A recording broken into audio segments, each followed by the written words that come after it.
Dobrodošli u još jedno novo izdanje Online Zagrljaja. Online Zagrljaj postoji zbog onoga što vas zanima u oblasti psihologije, psihoterapije, poslovne psihologije čak. Sve teže integraciji, pa tako sve više razna znanja dobijaju svoje mesto u mnogim oblastima koje se tiču profesionalnog i ličnog rasta, razvoja ljudi. Pogotovo u ovom vremenu prepunom neizvesnosti, nesigurnosti, nekako čini mi se znanja koje čovečanstvo nudi polako se integrišu i nalaze svoje mesto u praktičnom. Vaše pitanje je bilo šta kreira našu realnost, emocije ili misli? Zapravo šta čemu prethodi? Da li prvo dolazi misao, pa onda to prati emocija, ili prvo nešto osetimo, doživimo neku emociju i onda to proprate misli? Zapravo istina je malo kompleksnija. I ajde da krenemo od toga, od neke osnove, a to je u čemu je razlika, i to je jako važna razlika, i to je početak naše priče o emocijama i mislima, a to je svest. Za razliku od životinja koja su instinktivna bića, čovek posjeduje svest. Sad, šta je važno da znamo kada je svest u pitanju? Možda mnogi su pokušavali da daju definiciju šta je svest. Svesnost, znamo šta je. Svest su samo opisi i pokušaji da se opiše nešto što egzistira samo za sebe. I vrlo verovatno ćete definicije svesti pronaći u nekim istočnjačkim filozofijama mnogo bolje i kvalitetnije nego što ću vam ja to preneti. Ali ono što je za današnju priču nama važno jeste to da zapravo jedini instrument naše svesti je naš um. Um i mozak nisu isto. Šta je važno da znamo? Mozak nam je neophodan. Zašto? Zato što kao organ, zahvaljujući mozgu, mi možemo da konstituišemo misli. Jer znate da su misli i emocije sveukupno elektromagnetni talasi. Misli su elektromagnetni talasi. Emocije takođe čine ono što zovemo elektromagnetni talasi. To bez mozga kao organa i različitih hemijskih procesa u mozgu ne bi bilo moguće. I hajde da se vratimo na priču. Jedini instrument naše svesti jeste naš um. Um čini mnogo stvari i pričat ću malo kasnije o tome, ali ono što je najbitnije da naš um čine naše emocije i misli. Šta je važno? Malo pre sam rekla su elektromagnetni talasi. Otuda tolika priča o vibracijama, o manifestacijama. I to nije moja tema. Kao psihoterapeut ne bavim se manifestacijama, ali razumem princip koherentnosti. Nešto više ćemo reći o tome i kasnije u kontekstu emocije i misli. I hajde sada malo još da vidimo šta sve um jeste i zašto emocije i misli zajedno čine ono što zovemo um. Um kao jedini instrument naše svesti sazdan je ili satkan je od mnogo elemenata. Ja sam nabrojala neke elemente za koje mislim da su važni. Naravno, ovo je neko moje razumevanje i viđenje i pokušaj da vam pojednostavim nešto što nije toliko lako definisati i pojednostaviti, jer svi ovi elementi su isprepleteni, oni nisu sekventni. I zato ljudi jako greše kada kažu, sad ako ja promenim misli, počnem da razmišljam pozitivno, sve će se promeniti. Ne, to je samo jedan element i to bi bio možda odgovor na ona vaša pitanja. Ako počnem pozitivno da razmišljam, da li će se moj život promeniti? Vaša energija u svakom slučaju hoće, ali nije to jedino što je dovoljno, a pogotovo ne presudno za neku promenu koju želite. I vraćam se na um i ono sve od čega je satkan um. I ja sam vam ovde napisala da vam to ostane. Naš um satkan je od naših misli, satkan je od iskustava, osjećanja, sećanja, uverenja sa kojima smo odrastali, satkan je od raznih događaja i svi ovi elementi, neke nisam zapisala jer ne bih volela da vas optereti, ali svi ovi elementi zajedno kreirali su neku vrstu paterna u percepciji vašeg života i vas u sopstvenom životu, zapravo nas u sopstvenom životu.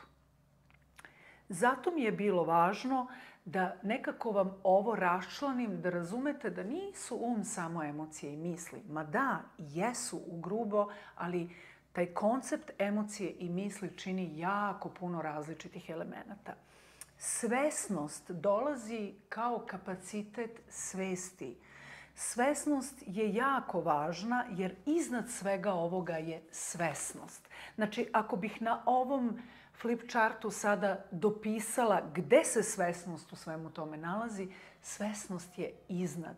Međutim, i svesnost o sebi i o životu dolazi kao kapacitet. I to je ono što u psihoterapiji čujete kada kažu rad na svesnosti, rad na svesnosti. Zašto? Ja često na mojim predavanjima umem da citiram i da kažem ja nisam, možda ne mogu da kažem da sam religiozna, niti da upražnjavam verske običaje, ali poštujem svoju tradiciju. I čitam razne knjige, pa između ostalog knjige su za mene dragocene, bilo da su religijske ili neke druge. I apostol Pavle ima jednu divnu rečenicu koja je meni nekako jako lepo opisala ovo o čemu ja pričam, a to je sve što izađe na svetlost postaje svetlost. U stvari radi se o jednoj metafori svesnosti o sebi i životu i onome šta ja živim, kako funkcionišem, šta osjećam, šta mislim. I ta sve što izađe na svetlost biva osvetljeno, jasno i više ne može da padne u zaborav. Zato je svesnost jedan jako važan kapacitet i rad na svesnosti sopstvenog funkcionisanja u svom životu zaista nešto jako dragoceno. Evo, ovde sam vam dala kao neku formulu uma, kako um nastaje, a to je mozak koji je u akciji, znači on počinje nešto da radi, to je ono što smo pričali, oni hemijski procesi, misli kao elektromagnetni talasi, plus svi ovi elementi u stvari su ono što zovemo um. Nadam se da je ovo bilo dovoljno jasno za ovaj deo online zagrljaja. Sada prelazimo na druga vaša pitanja. Sada bih se nadovezala malo na prethodnu priču, ali znate što je, kakav bih ja psihoterapeut bila ako ne bi malo afirmisala psihoterapiju i terminologiju koju mi koristimo u psihoterapiji. Vidite, ta stvarnost moga života negde fenomenološki, pa filozofski, pa psihološki može da se opiše kroz razliku ja i selfa. I to je ono što sam u ovom delu priče i odgovora na temu koju ste birali želela nekako da pojasnim. U psihoterapiji selfom definišemo sve ono što je naš unutrašnji doživljaj. Dok je ja, zovemo kao naziv ja, onaj ko posmatra i evaluira, a to je onaj operator u nama. I to odvajamo. I onda bi to nekako bio jedan unutrašnji svet i onaj koji evaluira, posmatra, određuje i tako dalje. I to deluju kao dve celine, ali samo filozofski, psihološki svakako, ali u suštini ova dva dela čine naše funkcionisanje. I zato je jako važna priča o emocijama i mislima. Ono što nisam napisala, što također pripada tom unutrašnjem svetu, jesu misli i emocije, ali još nešto. Telesne senzacije. Zašto? Zato što su telesne senzacije govor nervnog sistema čoveka. Ali to je neka druga priča i to možda u nekoj drugoj temi. Do tada samo bih želela da vam ukažem na to. Ono što nije obuhvaćeno svesnom pažnjom i nije u fokusu, ne postoji u svesti. To je kao perifernim vidom da vi nešto vidite, ali to niti vas zanima, niti je deo vaše priče i za vas je beznačajno.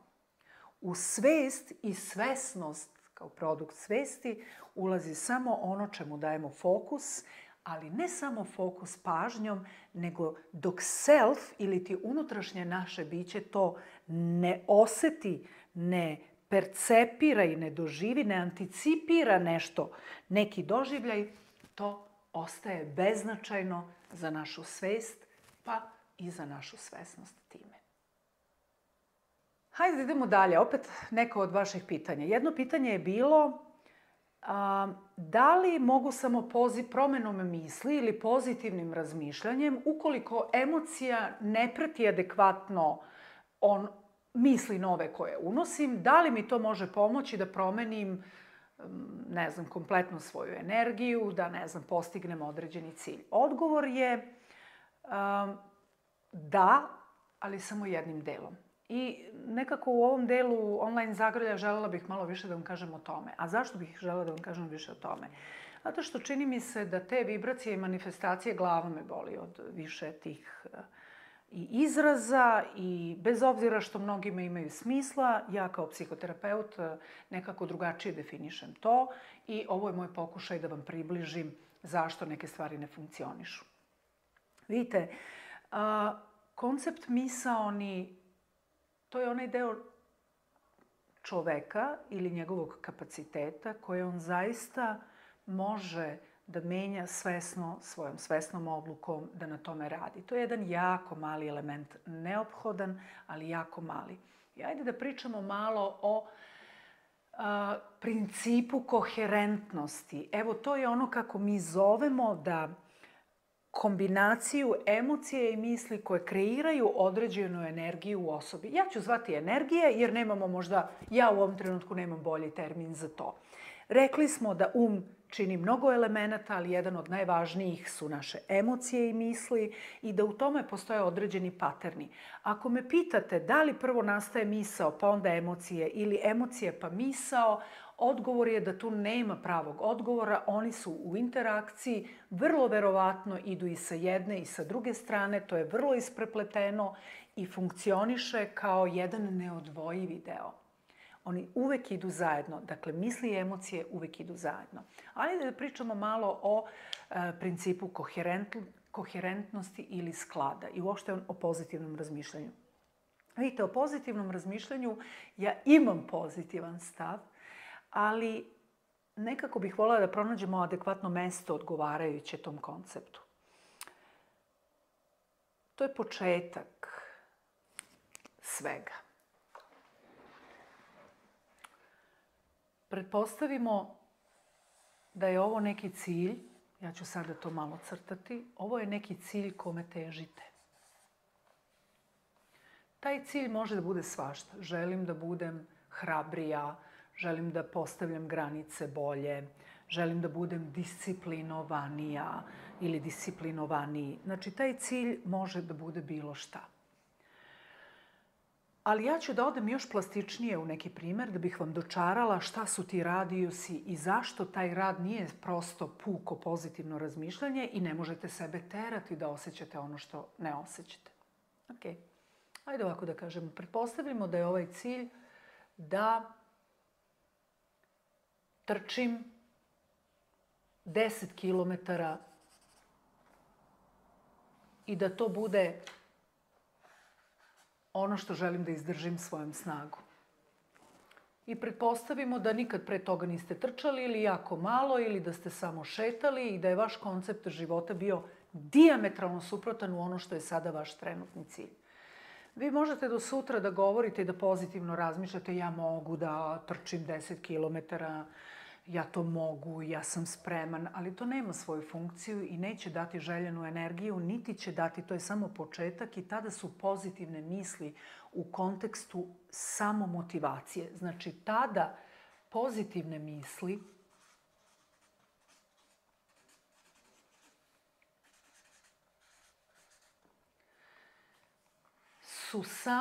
pripadaju onome što zovemo samomotivacija.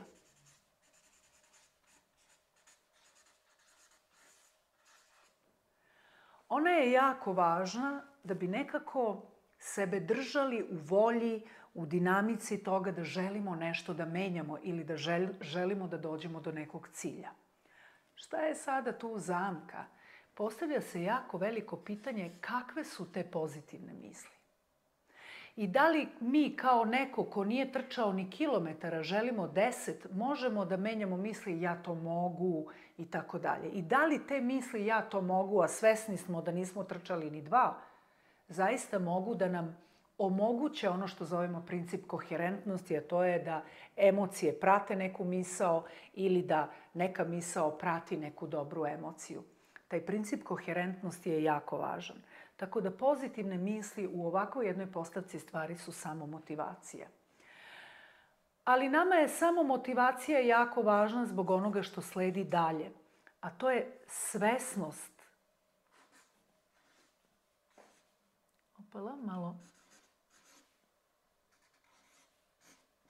Svesnost o tome šta je potrebno da uradim da dođem do toga. Da dođem do svog cilja.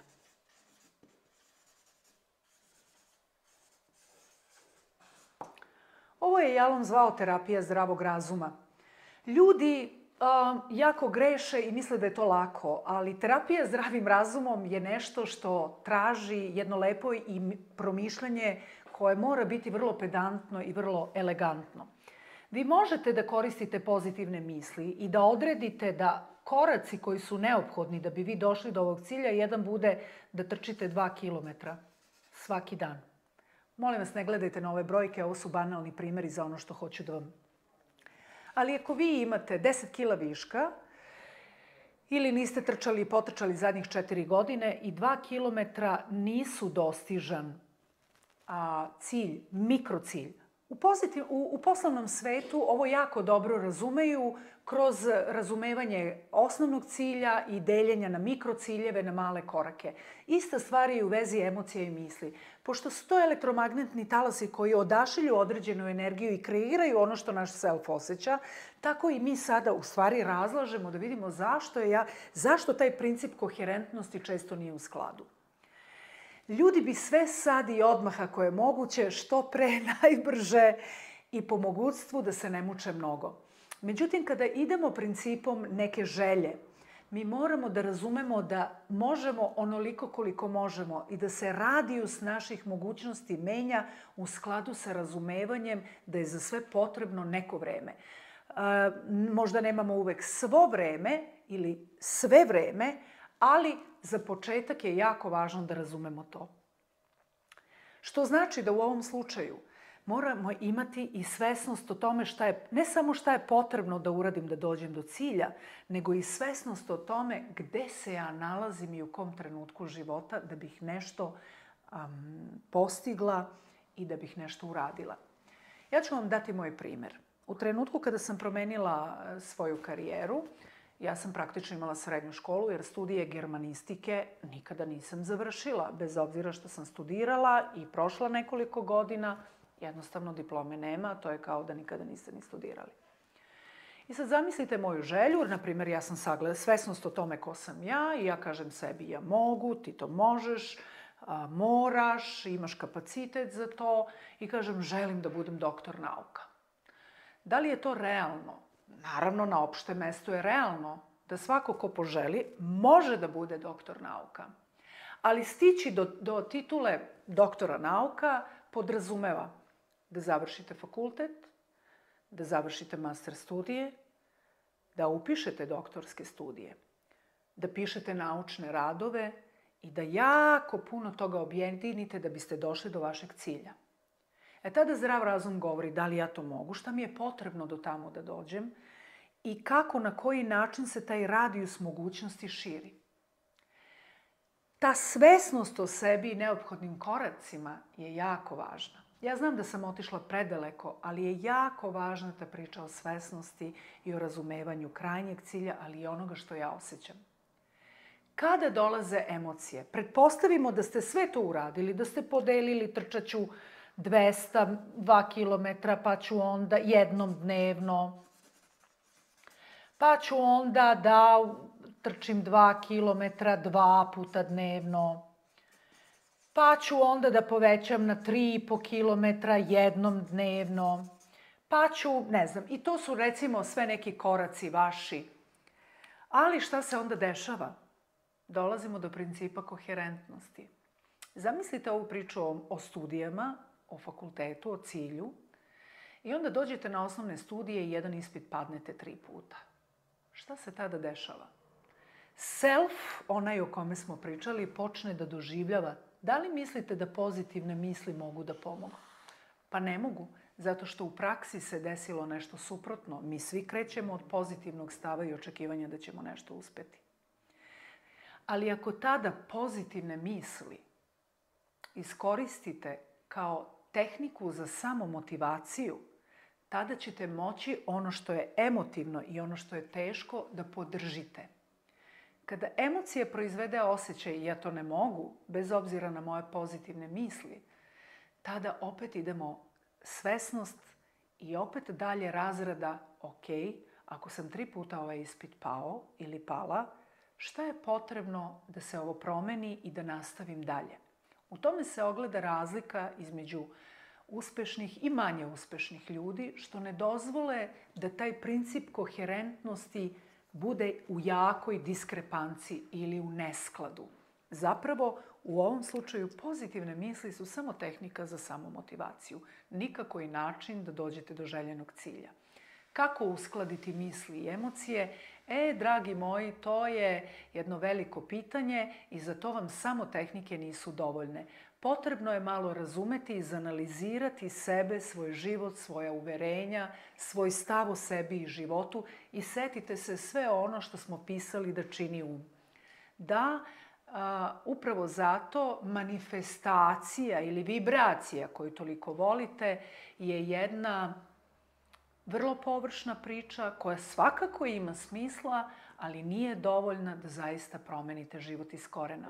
Ono će pomoći da promenite malo energiju, pomoći će da nekako počnete da menjate percepciju sveta, ali to je samo jedan korak. Dakle, princip koherentnosti traži puno analitičnog, zdravog razuma, ali i jasne svesnosti i kontakta sa sobom u smislu šta nam je sve potrebno da dođemo do onog kuda želimo da idemo i na nivou podrške, i na nivou emocija, i na nivou misli i onda sve to zajedno, naravno, daje neki rezultat.